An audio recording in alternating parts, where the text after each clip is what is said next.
अनेक पालक प्रश्न विचारतात की सर 10वीचा पॅटर्न आणि 12वीचा पॅटर्न यामध्ये काय डिफरन्स? अर्थातच 10वीचा पॅटर्न हा पूर्णपणे पाठांतरावर अवलंबून आहे की ज्यामध्ये विद्यार्थी न्यूमेरिकल कॉन्सेप्ट्स हे क्लिअर नसतात विद्यार्थ्यांचे.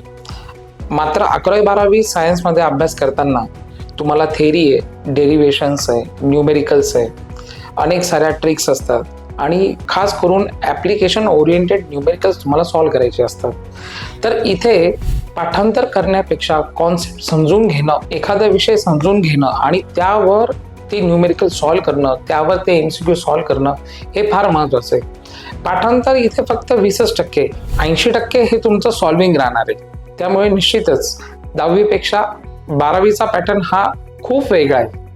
म्हणूनच ज्या विद्यार्थ्यांना 90-95 मार्क्स हे 10वीत मिळतात त्यांनी जर पॅटर्न चेंज केला नाही आपल्या स्टडीचा तर चित्र काहीतरी वेगळं असतं 12वीमध्ये. मग असं घडू नये म्हणून निश्चितच पॅटर्न समजून घ्या.